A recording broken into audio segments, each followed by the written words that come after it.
Il y a 2 ans, je vous parlais de mes souvenirs de Super Castlevania 4 au travers d'une vidéo d'une dizaine de minutes. Mais pour faire honneur à cet épisode hors du commun, fruit du talent des équipes de Konami et de nombreuses années de travail, j'ai décidé de le parcourir à nouveau, sous la forme d'un let's play commenté. Ce qui, outre le plaisir qu'il m'a procuré, me fournit un excellent prétexte pour vous en reparler, avec passion. Super Castlevania 4, alias Akumajo Dracula en japonais, était le premier jeu 16 bits de Masahiro Ueno, son réalisateur. Ce dernier ressentait une affection particulière pour Castlevania 1 et souhaitait s'en inspirer pour développer ce nouvel épisode, au point de le considérer comme une forme de reboot. Le développement débuta en 1989 à la sortie de Castlevania 3. Le jeu évolua énormément au cours de ces 2 années de développement. À titre d'exemple, des embranchements, à l'image de ceux de Dracula's Curse, furent d'abord envisagés mais finalement annulés. C'est dans ce numéro de Console Plus que j'ai pour la première fois aperçu ce monument du jeu vidéo. Après avoir feuilleté quelques pages, je suis tombé sur ce test, dont j'ai parlé à plusieurs reprises sur ma chaîne. Intérêt 78%, quête de longue haleine, Dracula est amusant mais ses graphismes auraient gagné à être un peu moins fouillis. Même sans y avoir joué, la note ainsi que les critiques des journalistes m'avaient paru injustes, et plus particulièrement celles formulées par Banana-san. Les graphismes tout d'abord me gênent. Si certains sont très beaux, la plupart sont glauques. Réalisés dans des tons ternes et sombres, ils sont décevants quand on les compare à d'autres titres sur cette console. D'autre part, le jeu n'innove pas assez. Des graphismes décevants, un manque d'innovation. Mais avait-il seulement joué au jeu ? Le doute m'a toujours habité. Fort heureusement, Super Castlevania 4 connaîtra une forme de réhabilitation à l'occasion de sa sortie française. Le test, plutôt équilibré cette fois, exprimait bien plus fidèlement les qualités et les défauts du titre.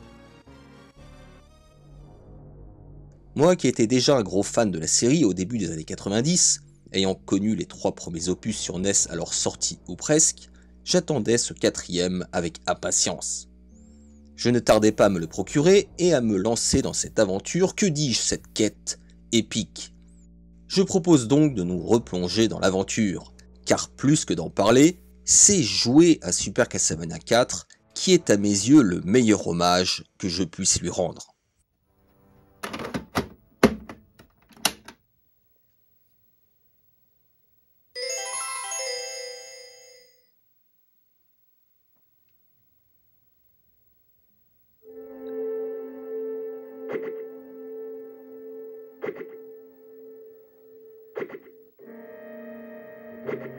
Bonsoir, mes chers amis. Nous nous retrouvons dans Akumajo Dracula, alias Super Castlevania 4. Je l'ai rappelé, il est sorti en 1991. Et je vous propose de démarrer tout de suite. J'ai donc fait le choix de commenter ce let's play en post-production pour avoir plus de liberté, commenter ma partie avec peut-être plus de précision et vous donner mon avis sur le jeu de façon plus développée également, sachant que j'en avais fait une vidéo il y a quelques années mais finalement assez courte. C'est quand même dommage, le jeu mérite mieux. Alors vous allez voir, je l'ai parcouru du début jusqu'à la fin, sans faire une perf, mais enfin c'est une run assez propre. Sauf à 2-3 reprises, on en discutera. Alors écoutez-moi ça, le thème mythique de Simon Belmont, version Super Castlevania 4. Ça déboîte.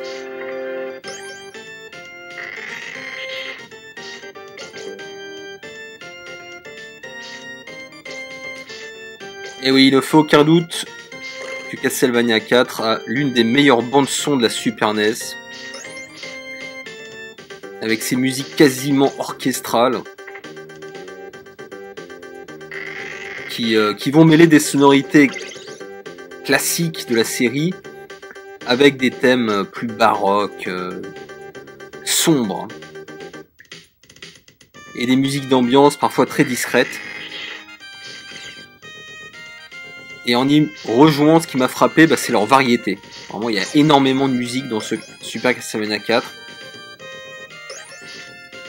Un petit peu à l'image des environnements et des décors, mais on y reviendra. Voilà. Donc autant dire que quand on jouait à ce jeu en 1991, c'était une véritable claque. Même si personnellement, j'ai joué beaucoup plus longtemps après, peut-être, je sais plus, en 93 peut-être. Peu importe. Voilà, donc le premier stage n'est pas très difficile, hein. C'est comme souvent dans les Castlevania, un moyen de se familiariser avec les contrôles. Sachant que vous le savez, dans Super Castlevania 4, ils ont été grandement modernisés.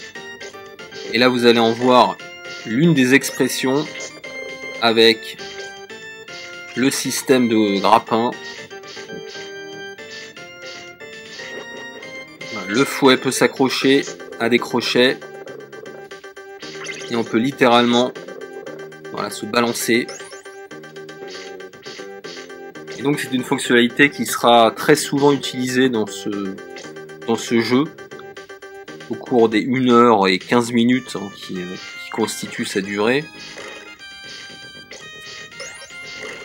Et honnêtement, en 2022, ça se joue encore très très bien. On est même frappé par son degré de modernité. Je rappelle qu'il est sorti en 1991. Et honnêtement, je trouve que le gameplay n'a pas pris une ride. Le gameplay n'a pas pris une ride, et plus particulièrement les contrôles, qui sont précis, souples.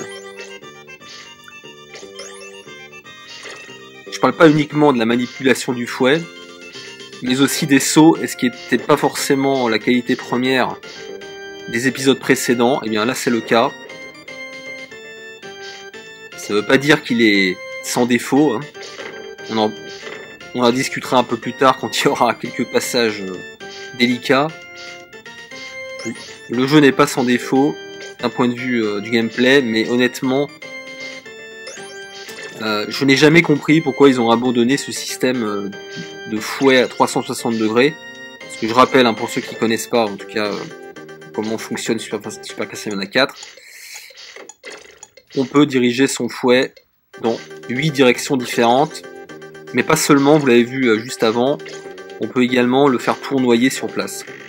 Ce qui, mine de rien, est plus utile que ce qu'on pourrait croire d'un premier abord. Et ça, j'ai pu m'en rendre compte. Il faut dire qu'à l'époque, j'utilisais ça jamais. Aussi parce que c'est pas hyper bien fait, je trouve, mais c'est vraiment pour chipoter. Voilà, donc vous voyez qu'on peut frapper vers le bas quand on saute. Allez, premier boss, qui est une formalité. Alors, c'est probablement l'un des défauts les plus saillants de ce jeu, ce sont les boss. En général, ils ne sont pas très intéressants, du simple fait qu'il suffit de bourriner pour gagner.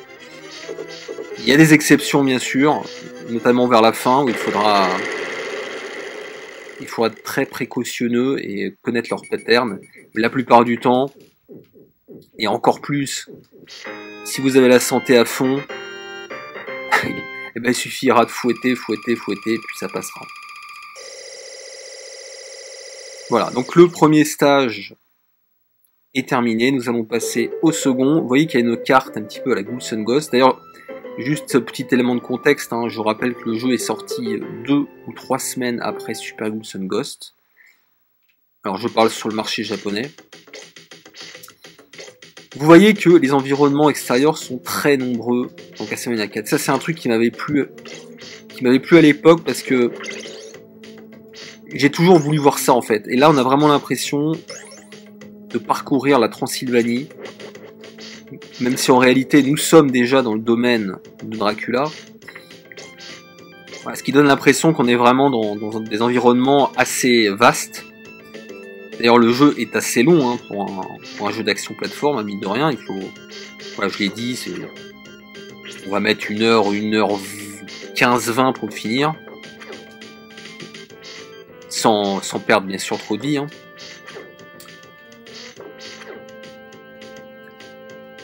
Et j'en viens peut-être à un autre défaut, là vous le voyez, ce sont les couleurs.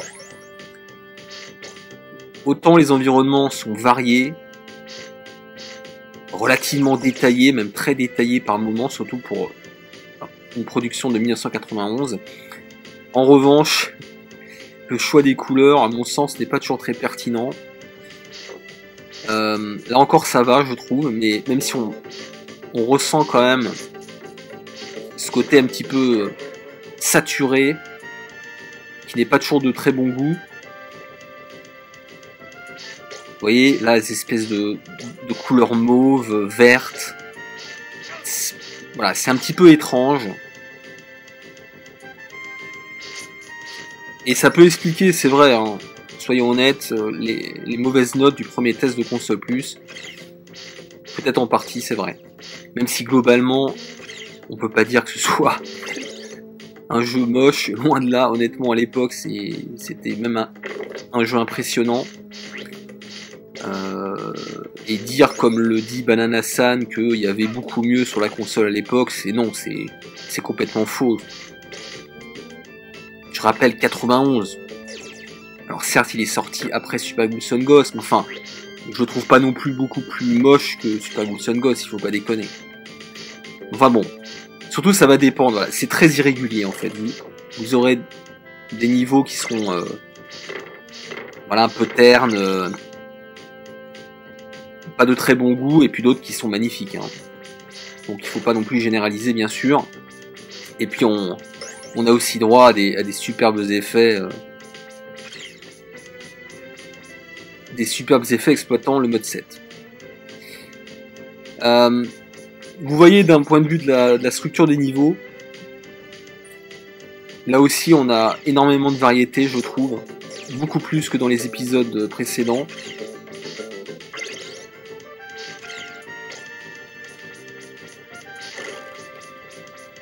C'est pas un jeu qui se contente d'un scrolling horizontal. Vous voyez qu'il y a pas mal de dénivelé. On a aussi souvent des mid-boss. En l'occurrence la Gorgogne, qui était le boss de Castlevania 1, souvenez-vous. Et que là on va fumer très rapidement. Et qui va se servir de transition. Là on admire le magnifique effet de transparence. Alors là vous voyez, j'évite de prendre l'arme, la hache. C'est peut-être aussi l'un des petits défauts du jeu, c'est que...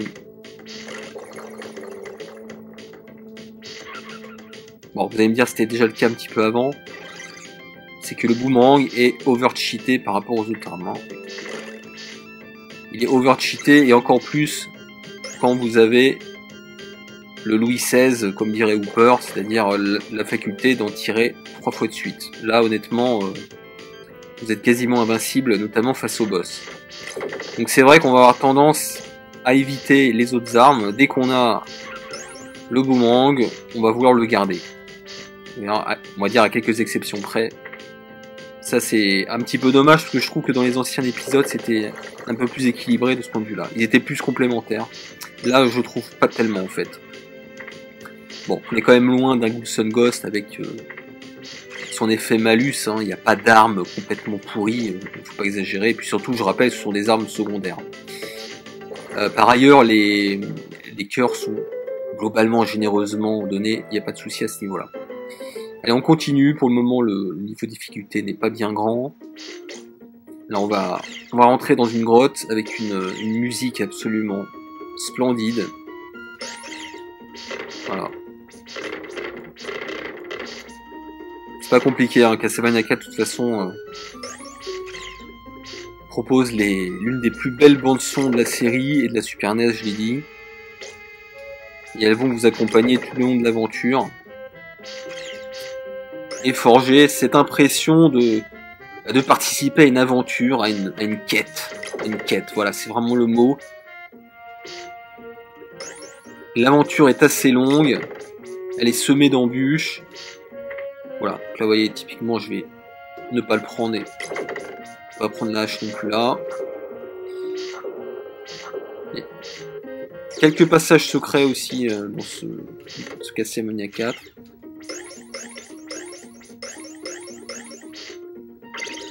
Voilà. Les poulets sont généreusement aussi servis. Hein. Donc, d'un point de vue de la difficulté, c'est pas évident à juger. C'est un jeu qui est relativement... Ouais, qui a une difficulté moyenne, je dirais. C'est-à-dire qu'on progresse assez rapidement au début. Et puis ça commence à se corser, mais sans devenir trop frustrant, je trouve.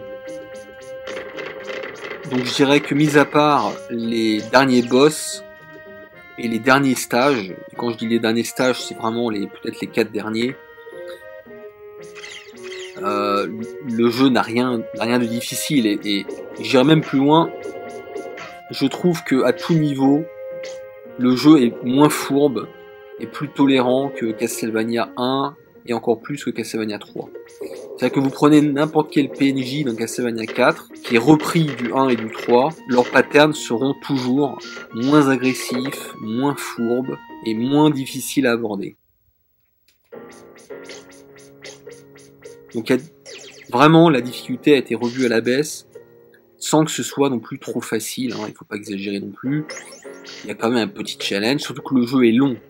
Donc ça compense un petit peu, c'est un petit peu sur la durée en fait finalement que l'effort va devoir se faire. Cela dit, je vous dis ça, mais Castlevania 3 est également assez long, donc voilà.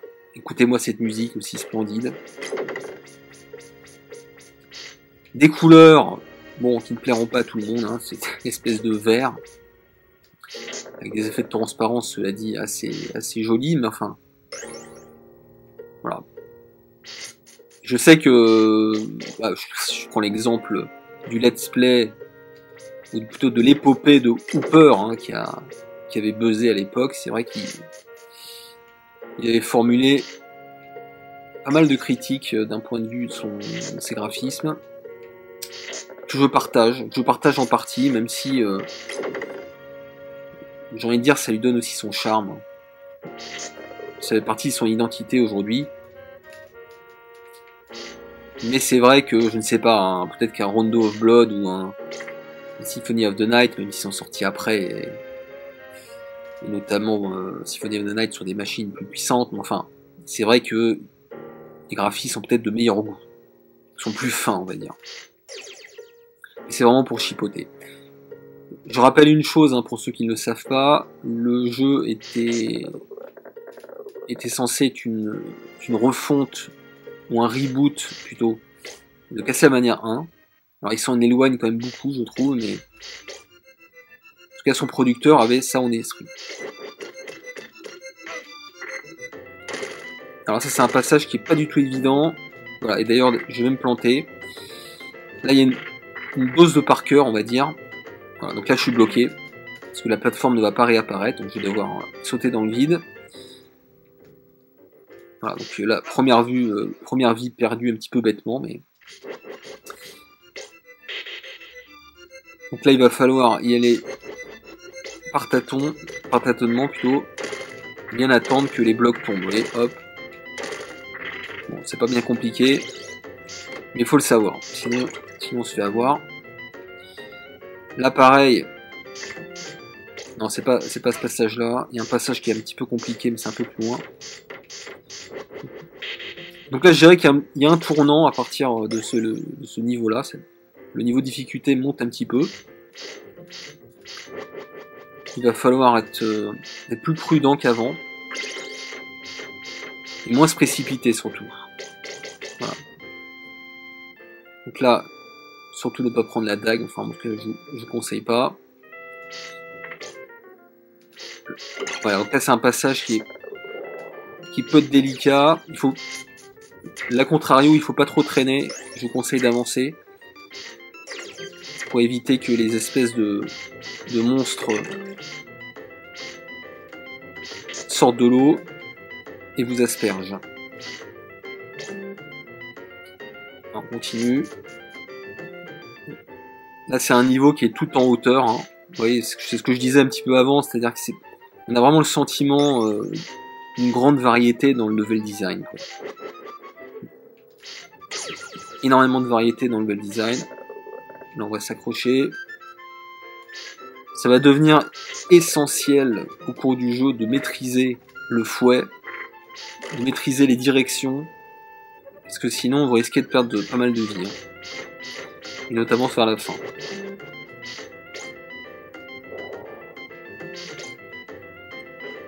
Hop, donc là, on va s'accrocher, on va passer derrière l'espèce de serpent.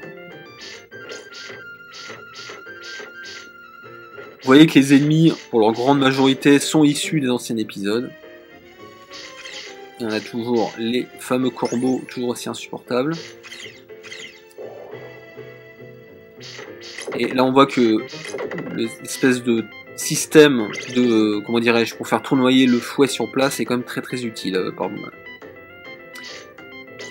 C'est typiquement le genre de truc que je ne faisais jamais, mais que j'ai appris à utiliser. Voilà, donc là maintenant, on a droit au boss. Sous la forme d'une hydre. Enfin, qui n'est pas à 3 têtes, mais à 2 têtes. Vous voyez que ça rame par contre. Hein. Ça c'est bon, c'est aussi l'autre défaut de Super Castlevania 4, c'est que globalement, il fait cracher la Super Famicom.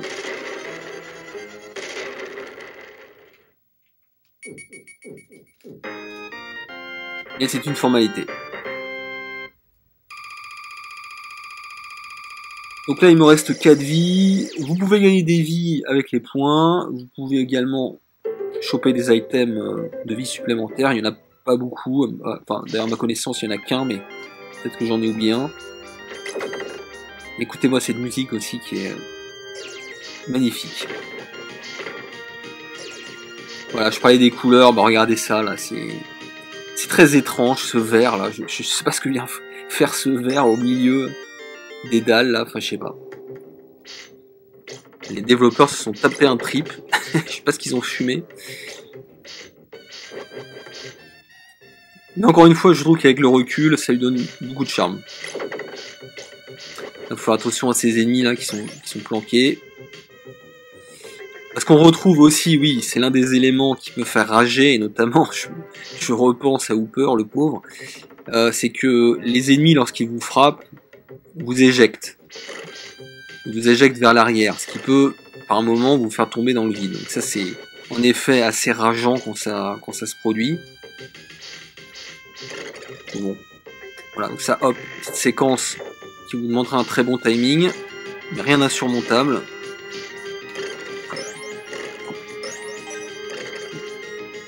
Donc là, on voit que ça rame un petit peu. Là, je vais faire attention parce que je me doutais qu'il y avait une arme secondaire, donc j'ai bien fait de ne pas la prendre. Je vais conserver une nouvelle fois le boomerang. Parce que le boomerang face au boss, c'est incontestablement la meilleure arme. Ça, y a pas photo. D'ailleurs, en parlant de boss, on va bientôt l'affronter. Enfin, non, c'est le mid-boss. C'est le mid-boss. Voilà, donc un épisode extrêmement riche en termes de contenu. Ouais. Oui, c'est typiquement pour moi le genre de boss représentatif de Castlevania 4. C'est-à-dire que là, il n'y a aucune stratégie. On va bourriner comme un sagouin et ça va passer. Alors attention, séquence culte là. Séquence culte qui a permis à Konami d'exploiter l'une des fonctionnalités de la Super Famicom, à savoir la rotation. Voilà. Mais honnêtement, je trouve que c'est très bien intégré au gameplay et au jeu. On n'a pas l'impression, voilà, que c'est issu d'un cahier des charges ou d'une obligation. Je trouve qu'ils l'ont très bien intégré, très bien exploité. D'ailleurs, je trouve qu'ils auraient pu en faire d'autres, des passages comme ça. Ils en ont pas fait des tonnes finalement.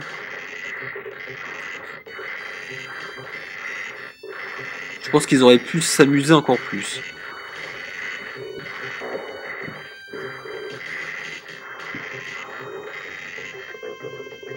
Attention. D'ailleurs, même chose hein, pour le grappin. Hein. Pour le système du grappin, je trouve qu'ils auraient pu inventer encore d'autres mécaniques. Alors attention, ça pareil séquence très connue, qui malheureusement fait ramer la console comme rarement. Là, ça rame et au point de devenir même gênant pour le gameplay. Ça a tendance en fait à réaccélérer d'un coup. Donc c'est vraiment pas l'idéal pour le coup. Voilà, hop. Mais c'est vrai que l'effet était bluffant, il faut l'admettre.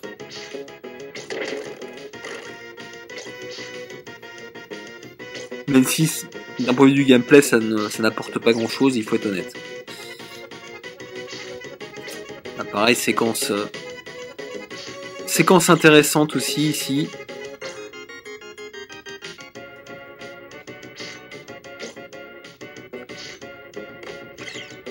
Donc là, il va falloir se faufiler très rapidement et éviter de se faire écraser.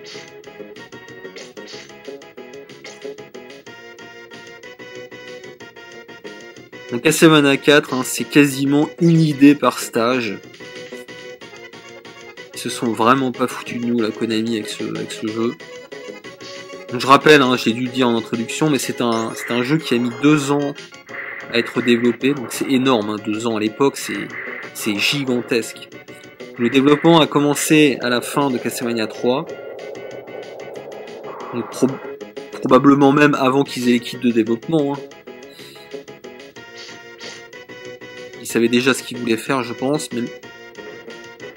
Et puis le jeu a bien sûr évolué au fil du temps, ce qui justifie ces 2 ans de développement au final. Voilà. Attention, le boss. Là pareil, c'est une formalité. Alors, vous allez voir que je vais m'en prendre plein la gueule, mais c'est pas très grave. En tout cas, je vais me prendre quasiment à chaque fois les briques. Voilà, je vais me prendre à chaque fois, je pense. Mais bon, c'est pas grave. C'est pas un problème. Et c'est encore moins un problème avec les boomerangs.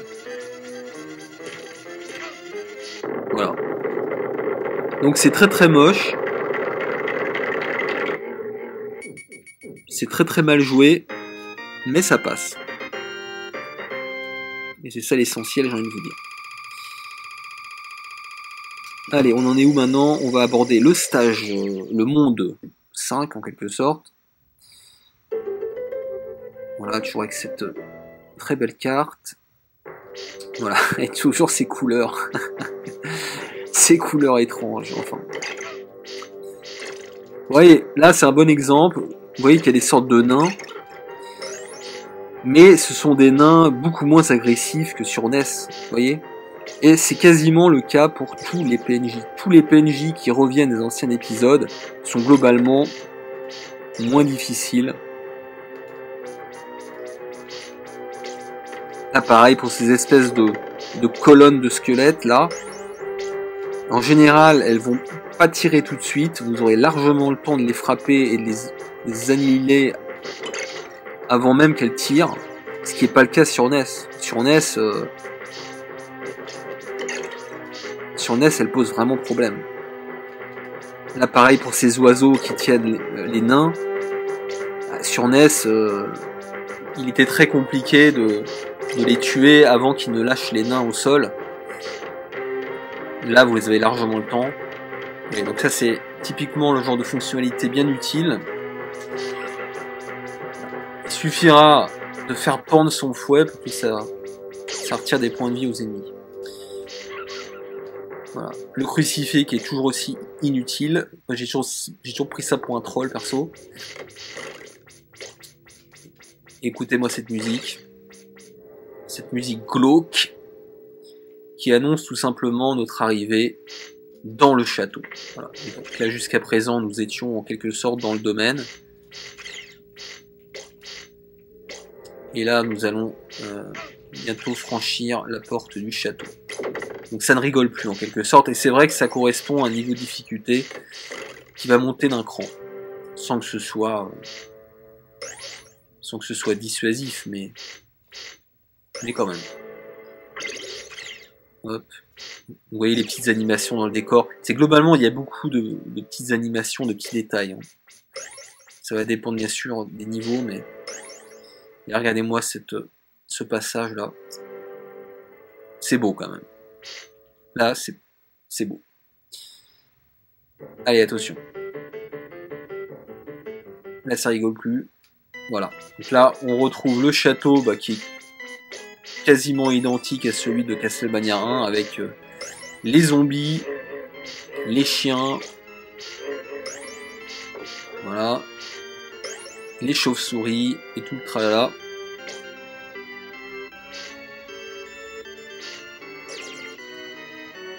Et la musique baroque qui va avec.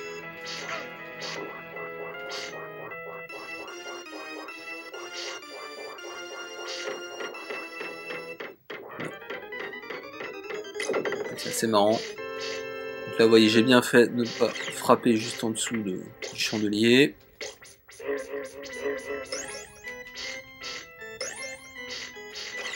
Voilà.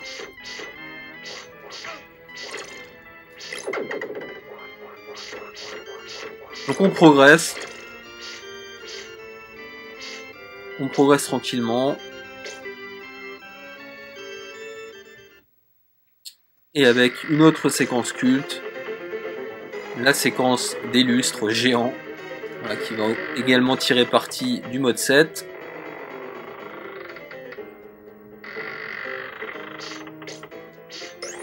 Agrémenté d'un super thème aussi. Donc ça c'était impressionnant à l'époque, hein, vous vous doutez bien. Pareil, je trouve dommage qu'ils aient pas tant exploité ça.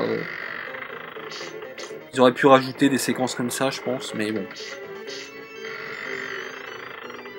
Mais bon, ça apporte son lot de variété. On ne dira jamais assez à quel point ce Castlevania 4 est bourré d'idées. Hein. C'est impressionnant quand même.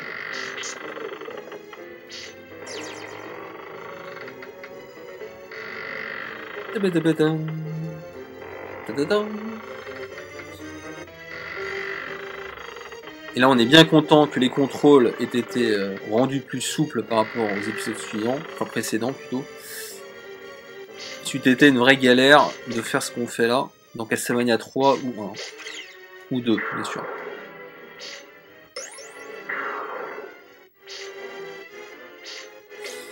Alors là, vous voyez qu'il y a un petit passage secret là, qui est bien utile quand on n'a plus de vie. Voilà, vous avez un poulet, vous avez des cœurs.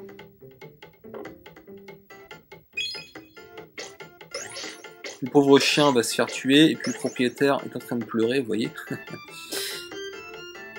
Bref. Donc là, du coup, je suis pas descendu, parce qu'ensuite, ce sont des armes secondaires. Hein. Je garde le boomerang. Alors là, on va avoir droit aux femmes fantômes.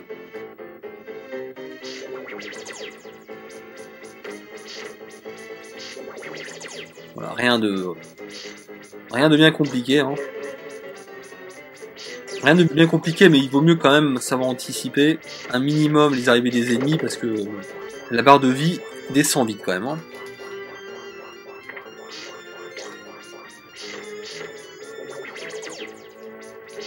C'est vrai que là, je commence à le connaître.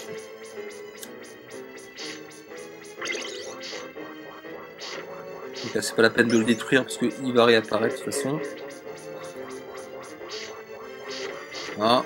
Il faut faire attention aux chauves-souris qui vont apparaître là. Voilà. Et on admire toujours cette palette de couleurs. Cette palette de couleurs complètement délirante. C'est une belle composition. Séquence de plateforme délicate. Je dirais que l'avantage du boomerang, c'est qu'il vous permet de faire le ménage vers l'avant. et d'éventuellement anticiper également l'arrivée d'ennemis. C'est vrai que bon, de toute façon, je l'ai dit, hein, le boomerang, c'est l'arme ultime. C'est quasiment le cas pour tous les passages. Hein. Voilà. Un petit poulet.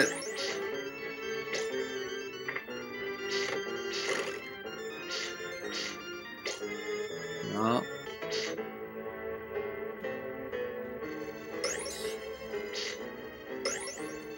Alors, maintenant, au niveau du rythme, c'est peut-être un truc qui peut faire débat. C'est vrai que Castlevania 4 apparaît un petit peu mou du genou pour certains, dans le sens où voilà, il y a des petites longueurs. Et c'est vrai que si on le compare par exemple avec le Castlevania Bloodlines sur Mega Drive, qui est beaucoup plus arcade, on va dire, qui est beaucoup plus resserré, qui a un rythme beaucoup plus intense, bah c'est vrai qu'il peut apparaître un petit peu pépère, on va dire. Ce Super Castlevania 4. Mais en même temps, c'est pas faux, mais je trouve que ça lui donne ce côté vraiment aventure, quête, que n'a pas pour le coup le Bloodlines, qui fait vraiment jeu d'action pur. Et limite l'ambiance, on s'en fiche un petit peu. Enfin, j'exagère un petit peu si vous voulez, mais bon, déjà c'est pas sa force, hein. On va pas se mentir. Que ce soit les personnages, certains niveaux, les musiques sont très bien hein, dans Bloodlines, attention. Hein. Mais disons que voilà, on sent que c'est pas aussi peaufiné. On sent que c'est un jeu qui est beaucoup moins ambitieux.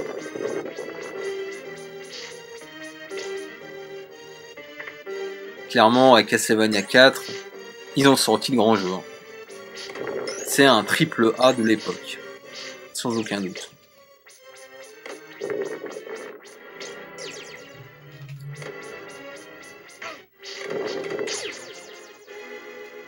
Voilà, attention aux danseurs.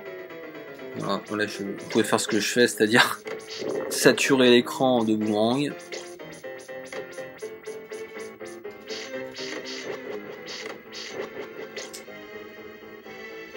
Voilà, je vais récupérer une vie. Alors dites-moi si je me trompe, mais il me semble que c'est la seule vie qu'on peut récupérer comme ça.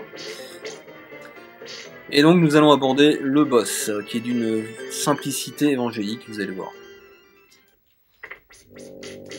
Voilà. Et voilà, c'est extrêmement rapide. Donc voilà, c'est un petit peu dommage. C'est un petit peu dommage, les boss sont pas très intéressants dans Super Castlevania 4. Il faut l'admettre. Allez, où nous en sommes? Où en sommes-nous? Ok. Dans la bibliothèque. Allez, on progresse toujours, tranquillement. Et vous allez voir un petit peu plus loin, ça va commencer à se corser, notamment au niveau des séquences de plateforme. Et certaines d'entre elles vont me donner des sueurs froides.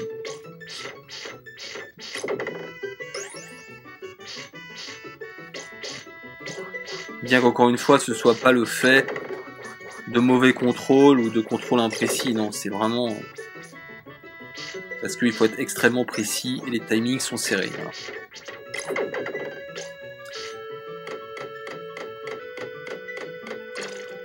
Alors je sais pas si je l'ai dit, mais globalement les cœurs sont donnés avec générosité hein, dans le Super Castlevania 4.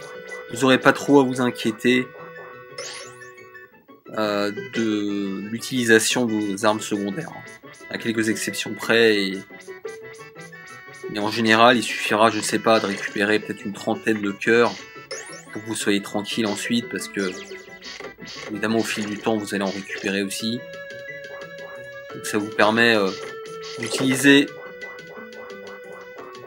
vos armes secondaires avec générosité et largesse, on va dire.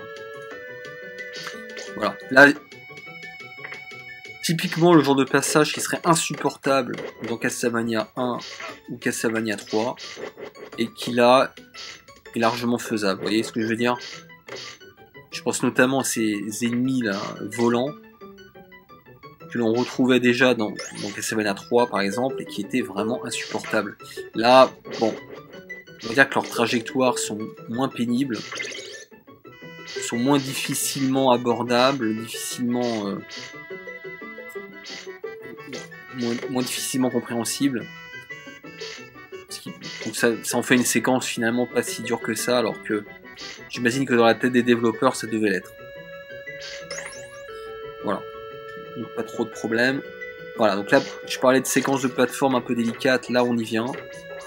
Avec ces livres volants, ces livres verts.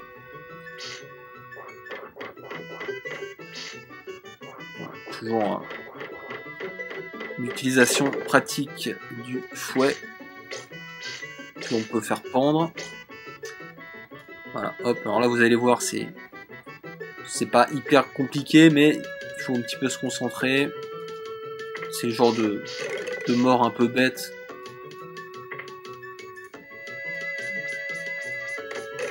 Surtout prendre garde au squelette rouge. Hein. Voilà. S'il se réveille, eh bien, vous la refrappez, et puis c'est bon. Voilà. Bon.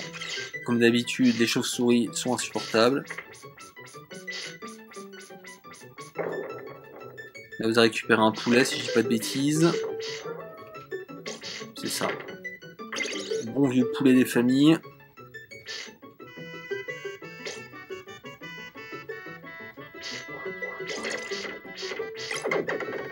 Voilà. La petite séquence un peu délicate. En général, la première fois, on se fait avoir. Il faut s'accroupir pour éviter de toucher les pics. Rien de bien sorcier. Hop, le crucifix qui ne sert toujours à rien. Voilà.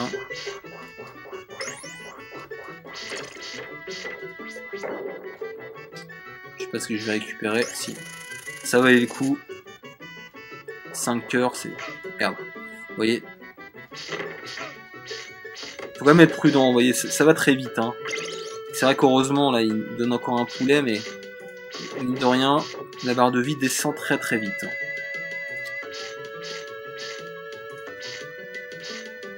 Voilà. Alors là, je sais pas ce que c'est, cette espèce de verre en bas, là. Je le trouve complètement décalé avec l'univers de Castlevania. Surtout qu'il fait rien du tout. Je sais pas si c'est un clin d'œil ou... Allez, encore un poulet, vous voyez, ça n'arrête pas.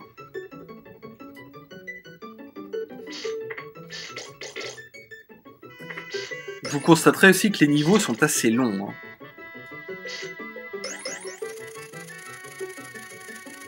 Voilà. Donc surtout bien s'accroupir. Les niveaux doivent bien durer, je sais pas, 5-10 minutes. Hein.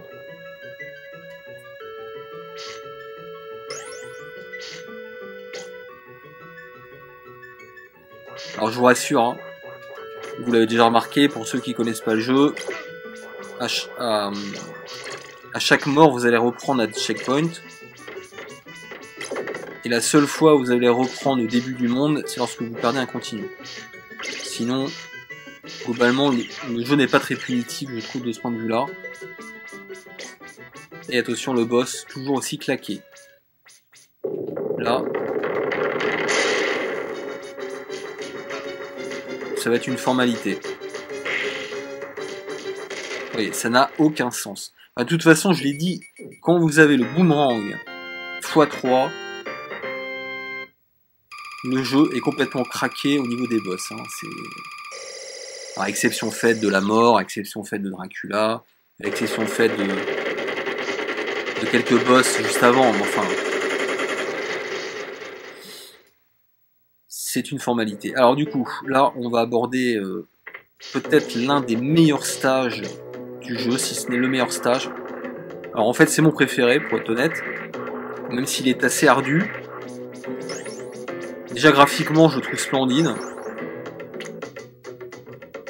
avec ses mares de sang, cette musique extraordinaire, vraiment. C'est un de mes thèmes préférés de Castlevania 4.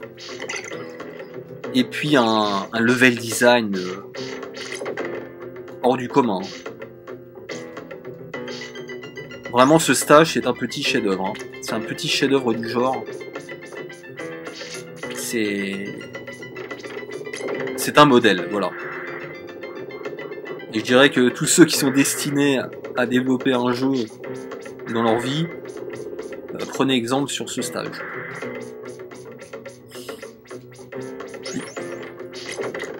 Que ce soit sur le plan des mécaniques, du rythme, du séquençage, du placement des ennemis, des plateformes et tout, c'est parfait. C'est parfait. C'est dur, mais pas trop. Il y a du challenge, mais c'est pas frustrant.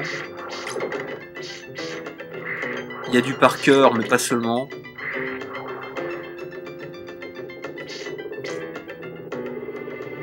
Alors je précise, hein, pour ceux qui savent pas, il y a ce qu'on appelle en anglais des instant deaths, quasiment tous les 3 mètres, hein, notamment avec ces pics là. Donc on a la pression. On a la pression dans ce niveau. Voilà.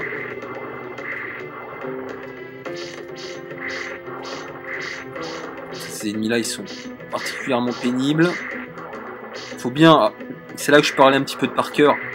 C'est qu'il vaut mieux savoir où sont placés ces ennemis-là, parce que sinon ils peuvent vous poser pas mal de soucis, et notamment vous mettre en difficulté avec les pics et les sauts.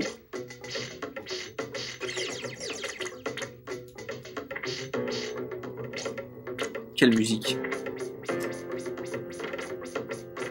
Ça, il faut pas hésiter à faire ce que je fais, c'est-à-dire, même si vous voyez pas encore d'ennemis, n'hésitez pas à tirer vers l'avant. Ouais, comme ça là. En général, vous allez toucher un ennemi et ça va vous libérer le passage. Voilà, donc là j'ai fait le plus dur. Enfin, non, j'ai pas fait le plus dur, il y a quand même des passages aussi également ardus. Regardez, même d'un point de vue graphique, c'est magnifique là, avec ces espèces de pierres, ces escaliers, c'est très organique. Là on est loin, on va dire, des espèces de briques qu'on a l'habitude de voir dans les Castlevania. Donc j'ai vraiment le sentiment qu'ils ont pris plus de temps à développer ce niveau que les autres. Il y a vraiment un soin particulier avec ce niveau-là. Il faut faire très attention là, ça se joue au poil de cul près.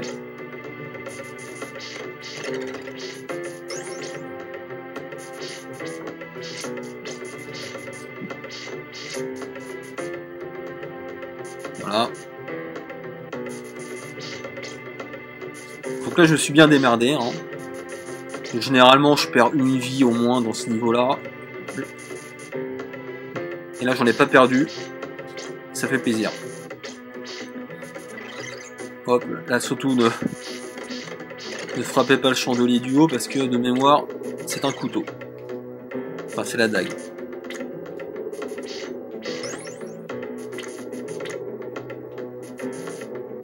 Bon, là je suis prudent. Voilà.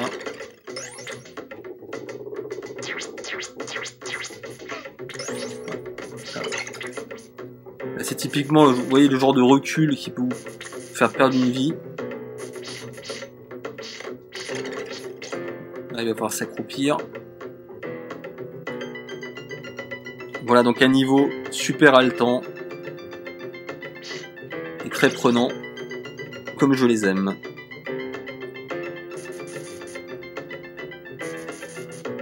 Donc là je vais même pas monter, je m'en fiche.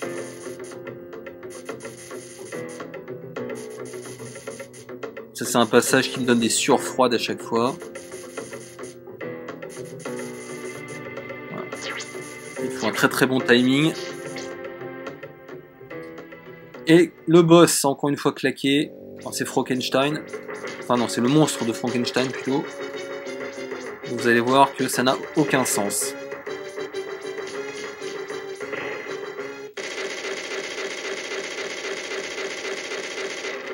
C'est quand même fou de se dire que même les boss de Castlevania 1, qui est un jeu qui date de mémoire de 87, sont beaucoup mieux conçus. Beaucoup plus intéressants. Bon, bref. Allez, stage 9 maintenant. Un stage également très intéressant et magnifique. D'ailleurs, c'est assez drôle, je trouve. Castlevania 4, c'est l'un des rares jeux où on a le sentiment que le jeu progresse en beauté au fil du temps, ce qui en général est l'inverse. Les développeurs en général ont tendance à à faire le maximum d'efforts pour les premiers niveaux, et puis après il y a une forme de relâchement. Et bien dans Castlevania 4, c'est un peu le contraire, je trouve. Limite, il est de plus en plus beau au fil de l'aventure. En tout cas, voilà. Donc c'est un très très beau niveau celui-là.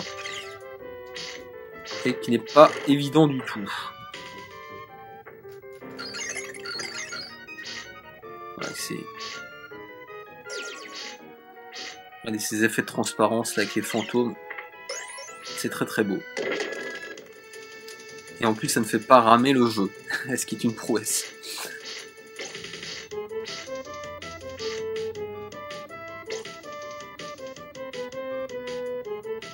Je me souviens, c'est un niveau qui a fait rager Hooper.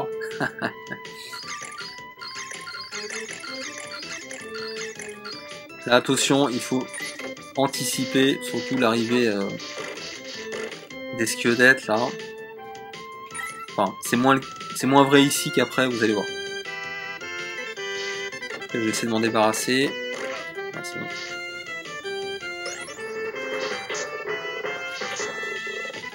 Là, vous avez récupéré un poulet et un crucifix. Donc ça vaut le coup d'essayer de monter. Voilà. Alors attention, là, très important, je vous conseille de lancer le boomerang à peu près ici, voilà. Bon, là j'ai raté, mais normalement ça doit vous permettre de l'éliminer juste avant votre arrivée.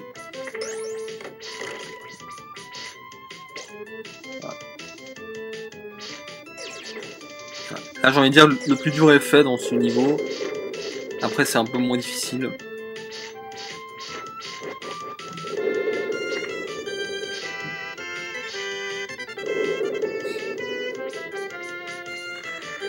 Attention.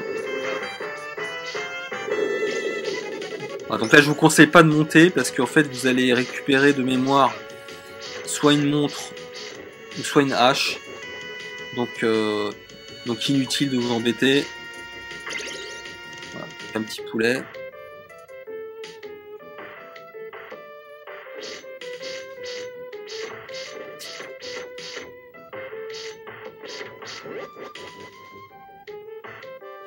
Ouais, récupérer un petit peu des cœurs.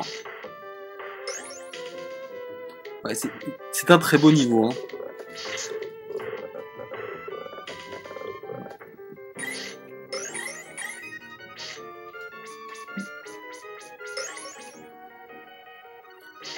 Donc Castlevania 4, je l'ai connu, je pense...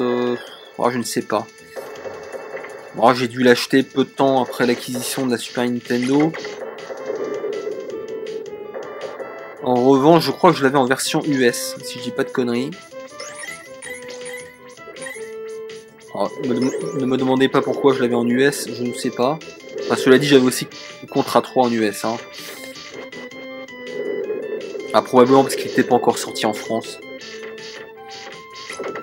D'ailleurs, ça paraît étonnant aujourd'hui, mais à l'époque, même les hypermarchés faisaient de l'import. Je me souviens d'avoir acheté Thunder Force 3 sur Genesis, Contra 3 en version US, il me semble, je suis pas sûr à 100%, ce Castlevania 3 aussi. 4, pardon. Super Castlevania 4. Donc là vous allez pouvoir récupérer énormément de bourses.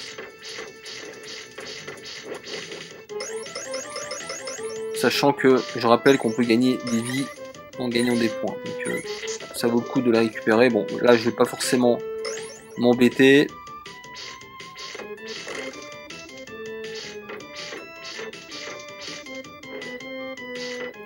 Donc, globalement c'est une run dont je suis assez satisfait. À part vers la fin, vous allez voir, j'ai un petit peu craqué. Enfin globalement c'est propre, j'ai pas perdu énormément de vie.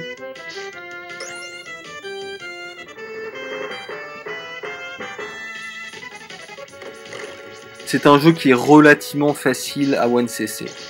Alors, relativement, parce que bon, il faut quand même le connaître un minimum. Hein. Il y a quand même pas mal de par cœur. Et il y a un petit peu de skill de temps en temps. Allez, le boss, qui est pour le coup l'un des plus intéressants. Même si on a l'impression qu'il faut bourriner, mais il faut pas que bourriner. Voilà. Il faut toujours se placer en fait sous la chauve-souris. Pour éviter que ces éclats ne vous touchent.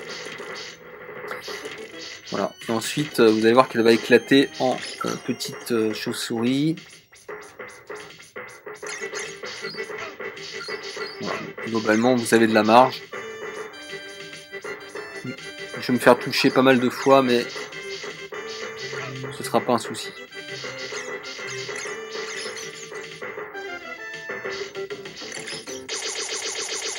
Voilà. D'ailleurs, je parlais des musiques variées. Et là, si je dis pas de bêtises, j'ai l'impression que chaque boss a son propre thème. Ce qui est aussi assez remarquable, mine de rien.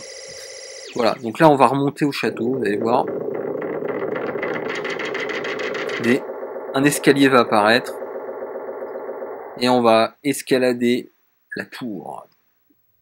Et la tour de l'horloge. Vous allez voir. Voilà.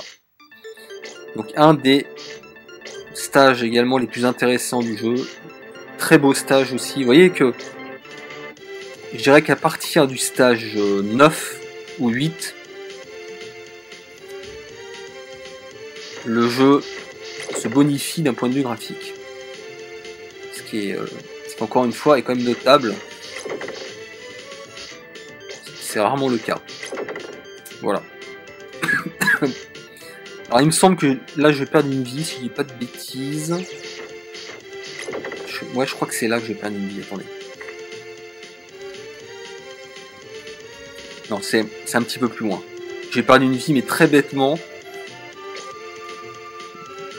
Mais je vous laisse le découvrir.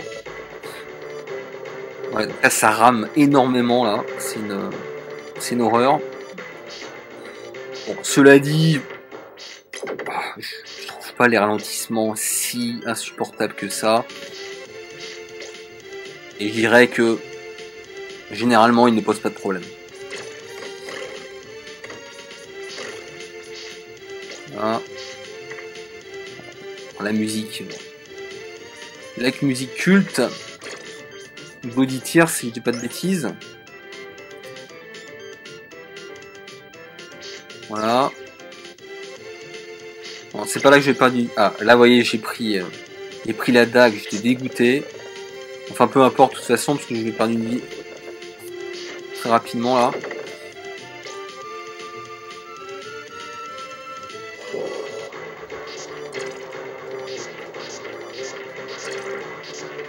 Vous voyez que la dague, c'est quand même pas du même tonneau, hein. C'est beaucoup moins pratique. Ouais, hop, ça c'est du par cœur. Voilà, donc, superbe level design une nouvelle fois. Voilà, je récupère le boomerang, ça fait plaisir. Voilà, et là vous allez voir ce qui va se passer. C'est typiquement le genre de truc. Typiquement le genre de truc qui arrive dans Castlevania 4. C'est-à-dire que là je me suis accroché sans faire exprès, j'ai lâché le fouet et ça m'a fait tomber. Je suis tombé dans le vide. Bon, c'est pas très grave. Vous voyez que les checkpoints sont assez courts. Ils sont disposés assez souvent. Enfin bref, c'est pas français ce que je dis, mais vous avez compris.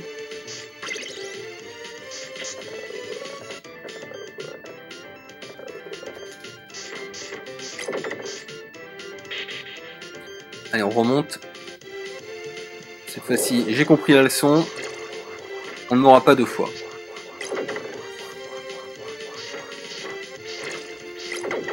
Et vous voyez que ce qui simplifie aussi grandement le jeu par rapport aux épisodes précédents, c'est la faculté de pouvoir frapper à 360 degrés et notamment en hauteur.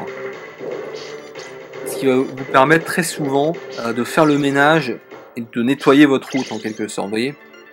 Donc préparez le terrain.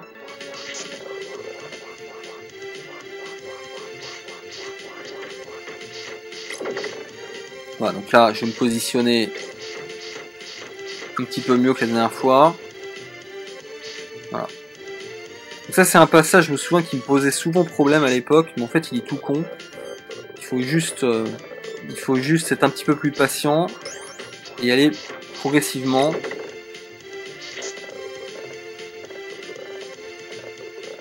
Voilà. Hop, on peut récupérer quelques items, c'est pas indispensable, d'ailleurs là ça sert à rien.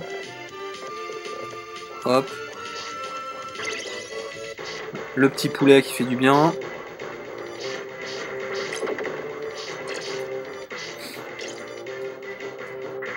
Voilà, la progression se fait sans trop de problèmes. Même si honnêtement, bon, voilà, il vaut mieux connaître le jeu par cœur. Ça aide comme si. Alors du coup là, ce que je vous conseille de faire, c'est aller tout de suite à droite. Hop, vous éliminez l'espèce de serpent là. Et une fois éliminé, la route est libre. Voilà. Donc là, on va bientôt aborder un combat de boss avec la momie. Je vous conseille très fortement d'avoir le boomerang pour la momie.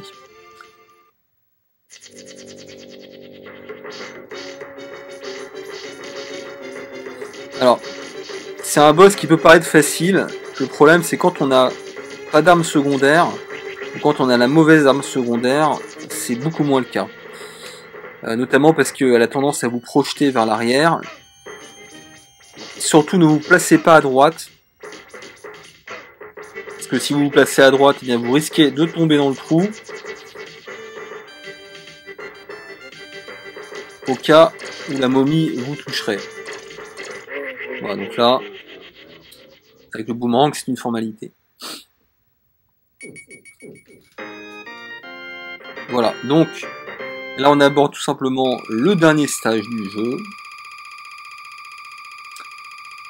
Le dernier stage, avec notamment un boss rush à la fin, que vous devez connaître.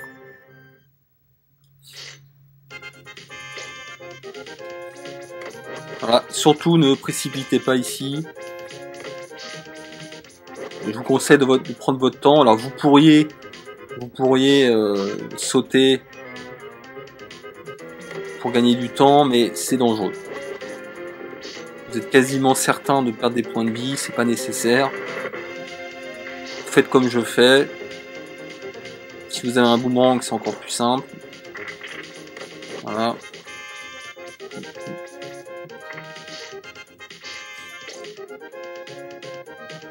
Vous attendez un petit peu parce qu'il va, si on se retourne tout de suite, voilà. Le petit Louis XVI.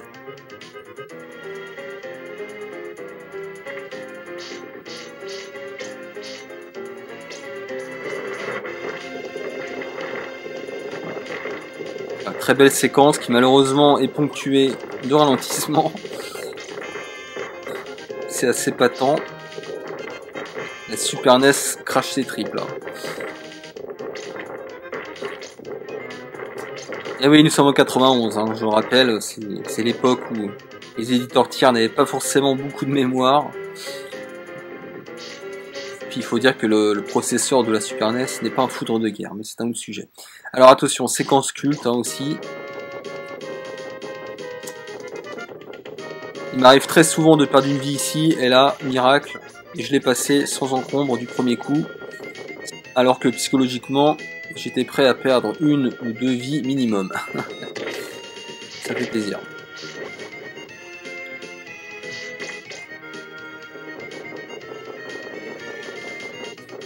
faut être extrêmement précis dans les sauts.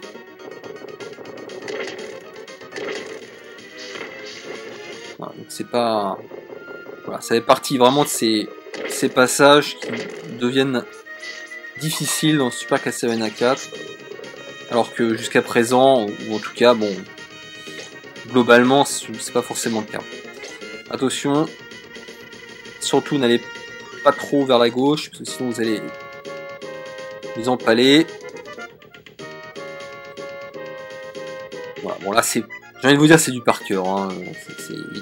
Enfin, il n'y a pas grand chose à dire. Là vous voyez que j'ai eu de la chance, parce que je me suis pris un petit peu tard. J'aurais dû sauter avant en fait. Mais bon, c'est passé, tant mieux. Et puis quelle musique.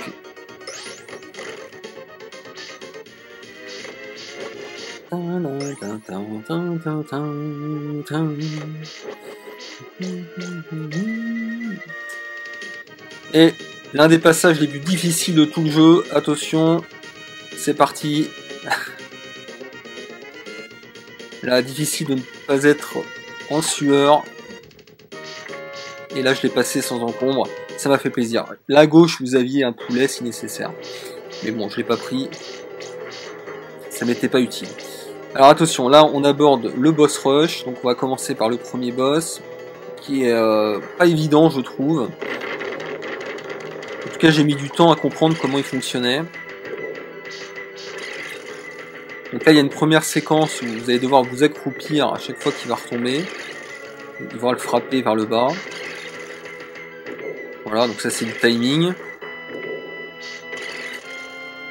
Et quand vous l'aurez retiré la moitié de ses points de vie, vous allez voir qu'il va changer légèrement de forme. Et c'est là où ça va devenir compliqué. Il va falloir passer de droite à gauche et de gauche à droite. Et vous mettre sur la petite hauteur là, vous voyez.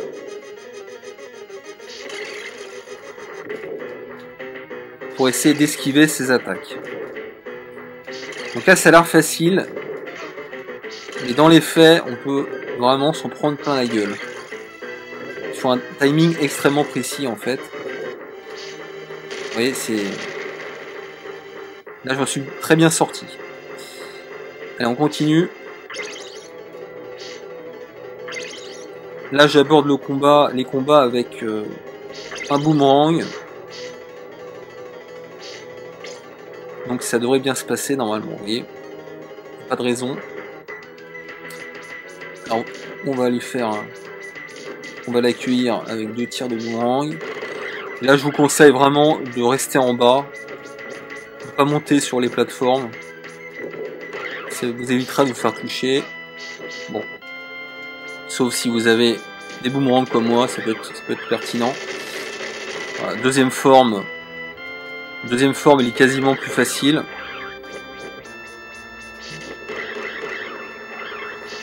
Voilà. Pas bien compliqué.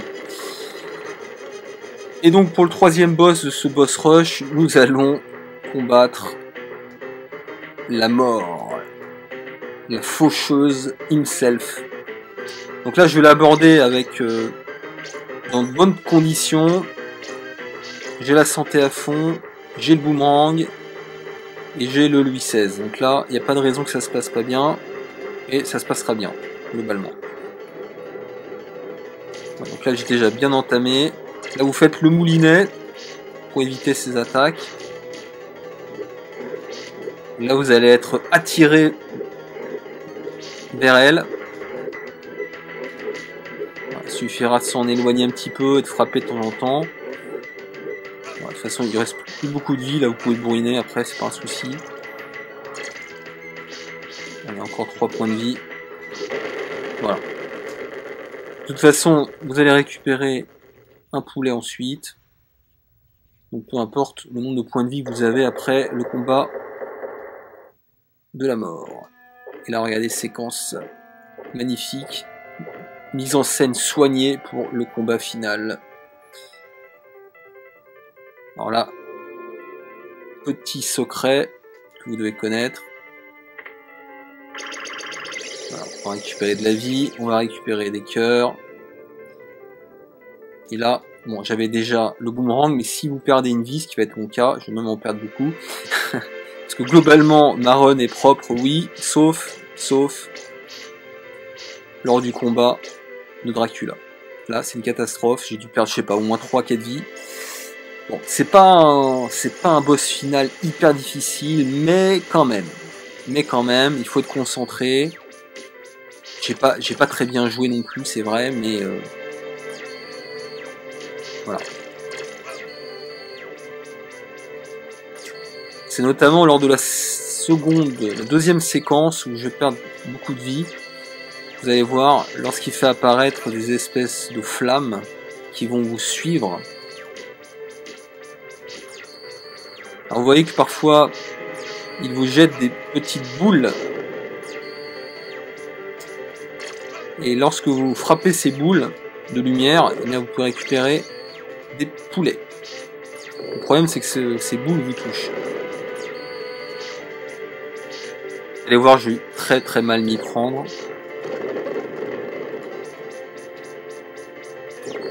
Très mal m'y prendre.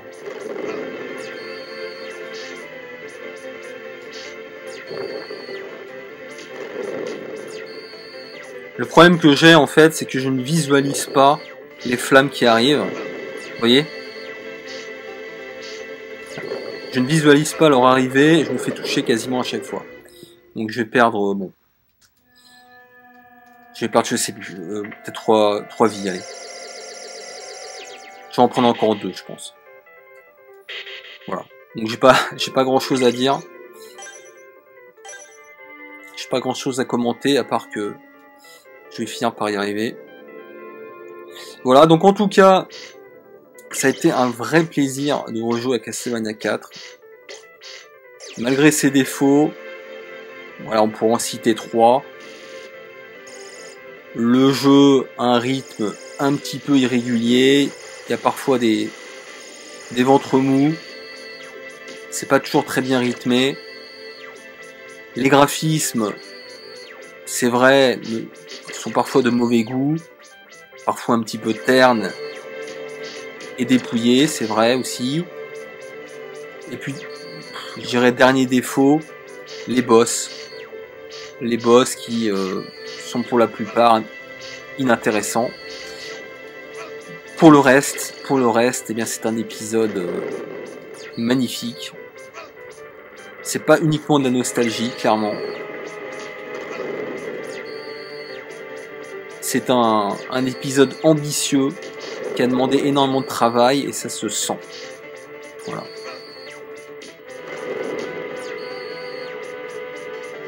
Et je trouve, un petit peu à l'instar d'ailleurs d'un Super Ghouls 'n Ghosts, on ressent ce côté voyage en enfer.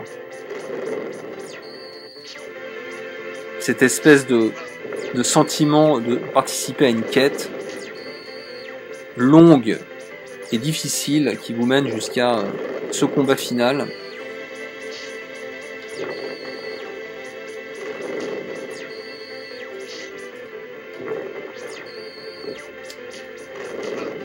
Et avec à la clé une victoire bien méritée, même si je crois que ce sera pas pour cette fois.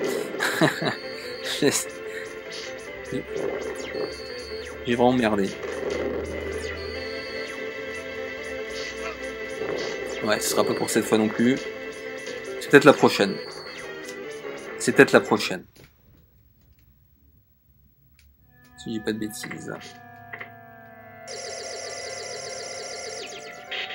En tout cas, on est bien content de pouvoir récupérer des items juste avant le boss. Et surtout, on est bien content d'avoir un checkpoint. Parce que, souvenez-vous, c'était pas le cas, notamment dans Castlevania 1. Enfin, je pense au 1, parce que le 4, je m'en souviens plus trop. Enfin, le 3, je m'en souviens plus trop. Mais dans le 1, on reprenait pas juste avant le boss, hein, ça je vous le dis. Hein. C'était quand même une autre paire de manches.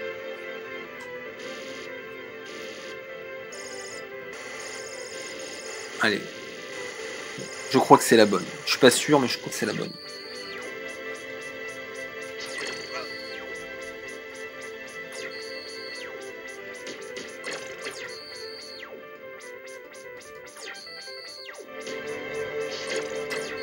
Donc je l'ai pas dit, hein, mais le boss final a 3 formes différentes.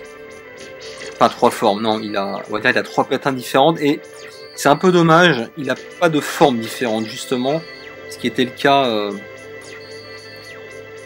dans le 1 et dans le 3.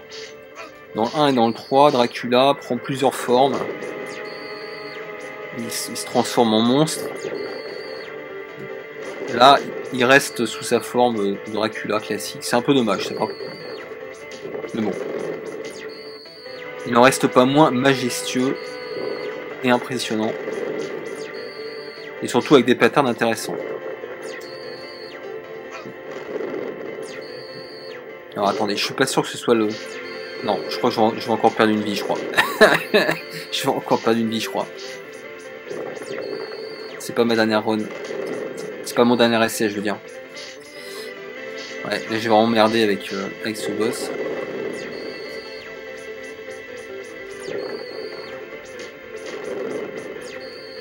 Alors ça se ressent pas, hein, parce que je parle pas, mais j'étais énervé. Hein. Je peux vous dire, putain, j'étais énervé. Parce qu'encore une fois, niveau difficulté, on est très loin d'un Vampire's Kiss, hein, par exemple. Vampire's Kiss est beaucoup plus dur que Castlevania 4. Voilà, donc là, ça va pas durer. Cette musique. Voilà, bon, allez, là c'est le bon, c'est le dernier essai et c'est le bon. Enfin, c'est pas le dernier essai, mais en tout cas.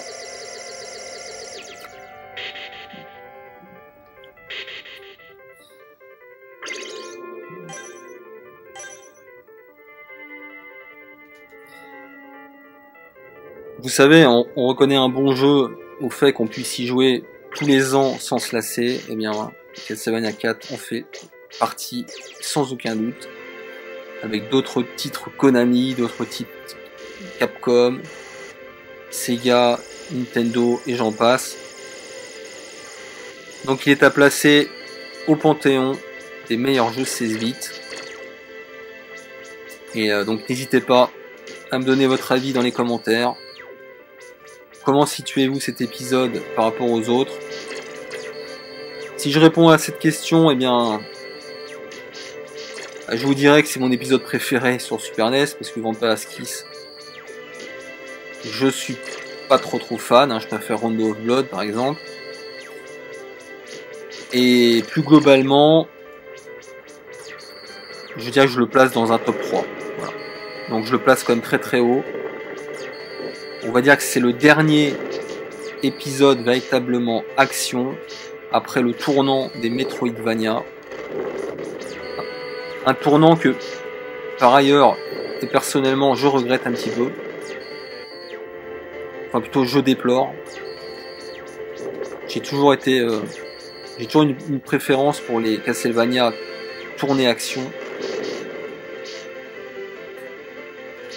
Et encore une fois, je me répète, mais je trouve dommage qu'ils aient pas pu s'exploiter les innovations qui sont apparues avec cet épisode.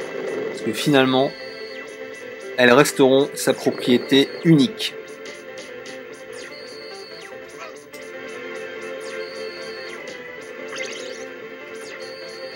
Voilà. Là, vous allez voir, j'ai pas trop mal joué pour une fois. Allez les amis, je vous laisse admirer ce combat final sur une musique épique. Je vous souhaite une bonne soirée et à bientôt.